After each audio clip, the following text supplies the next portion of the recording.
মানিকগঞ্জের হরিরামপুরে পদ্মা নদীতে নৌযান থেকে টোল আদায়কে কেন্দ্র করে দুপক্ষের বিরোধ এখন চরমে। এরই মধ্যে ঘটেছে হামলা, পাল্টা হামলা, ঝাড়ু মিছিল, মানববন্ধন, থানা ঘেরাও সহ নানা কর্মসূচি পালন করছে দুই পক্ষ। এ নিয়ে এলাকায় তৈরি হয়েছে উত্তেজনা। দ্রুত সমাধান না হলে যে কোনো সময় বড় ধরনের সংঘাতের আশঙ্কা করছেন স্থানীয়রা। সিলন টি রপ্তানিতে শীর্ষে।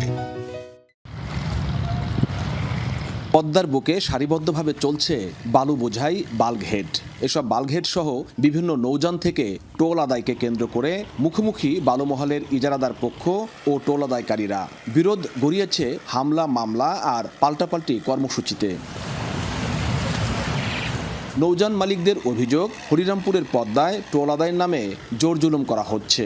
চাহিদা মতো টাকা না দিলে করা হয় হয়রানি ও মারধর। চাঁদাবাজি যেটা হইতেছে বিএডব্লিউ নামে বেপরোয়াভাবে 4,000-5,000 টাকা করে একটা বলগেট থেকে নিতেছে। অসাধু অফিসারদের সাথে ম্যানেজ করে কিছু কুচক্রী মহল নৌপথে চাঁদাবাজিগুলো করছে। আমরা তো সবকিছু সরকারের নিয়ম মেনে সরকারকে বৈধভাবে ট্যাক্স দিয়ে আমরা চালাইতেছি, তাইলে কেন আমরা হয়রানির শিকার হব? অন্য পক্ষের দাবি, বিআইডব্লিউটি এর অনুমতি থাকলেও নৌযান থেকে টোল আদায় করতে পারছেন না তারা। সম্প্রতি টোল আদায়ের সময় হামলার ঘটনায় কয়েকজন আহত হন। পদ্মার বালিমহলের ইজারাদার এরা আমাদের লোকজন মারপিট করে এবং মারপিট করে তাদের বেধড়ক মারে এবং মারার পরে আমি থানায় গিয়ে আইন শৃঙ্খলার প্রতি সম্মান জানিয়ে আমি মামলা করি। একদল দুষ্কৃতিকারী আমাদের উপর দেশীয় অস্ত্রশস্ত্র দিয়ে হামলা করে। এতে আমার ডান হাতটি ডাক্তার বলছে ভেঙে গেছে, আমার মাথায় আঘাত করছে। দুপক্ষের এই বিরোধ আরও জটিল হয়েছে স্থানীয় রাজনৈতিক বিভাজনে। উপজেলা বিএনপির দুটি পক্ষ এই বিরোধে দুই পক্ষে অবস্থান নেয় উত্তাপ ছড়িয়েছে রাজপথেও। গেল সোমবার এক পক্ষের ঝাড়ু মিছিল, অন্য পক্ষের মানববন্ধন এবং থানা ঘেরাও কর্মসূচিও পালিত হয়। পদ্মা নদীর মাঝখানে ঘটনাকে কেন্দ্র করে এক পক্ষ দাবি করেন যে তাদের ডেজারে চাঁদাবাজি করতে গেলে তারা প্রতিহত করেন, আরেক পক্ষ দাবি করেন যে তারা চ্যানেল চার্জ আদায় করতে গেলে তাদেরকে মারধর করেন। আমরা সবকিছু অবজারভেশন করতেছি যাতে কোনো প্রকার দুর্ঘটনা সংঘটিত না হয় সে বিষয়ে সর্বোচ্চ দৃষ্টি রাখতেছি।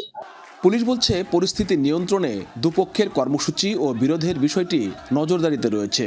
কিন্তু প্রশ্ন উঠছে, পদ্মায় নৌযান থেকে এই টোল আদায়ের বৈধতা কতটুকু, আর বিরোধ নিষ্পত্তিতে সংশ্লিষ্ট কর্তৃপক্ষের ভূমিকাই বাকি। এটা সরকারি একটা প্রতিষ্ঠান, সরকারি প্রতিষ্ঠানের আমরা ইজারা প্রদান করে থাকি। ইজারা টোল আদায় করা বা রাজস্ব আদায় করা, সরকারি রাজস্ব আদায় করা, এটা একদম বৈধ, সবকিছু বৈধ। মন্ত্রণালয় থেকে ইজারা নিয়ে এসছে, নৌ চ্যানেল ইজারা নিয়ে এসছে এবং সেভাবে তারা টোল আদায় করছে।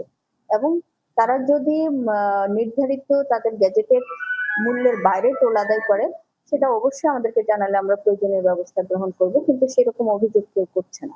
পদ্মার বুকে টোল আদায়কে ঘিরে দুই পক্ষের এই মুখোমুখি অবস্থান শুধু বিরোধে সীমাবদ্ধ নেই, ছড়িয়েছে রাজপথেও। তাই বড় ধরনের সংঘাতের আগেই এর স্থায়ী সমাধান চান স্থানীয়রা।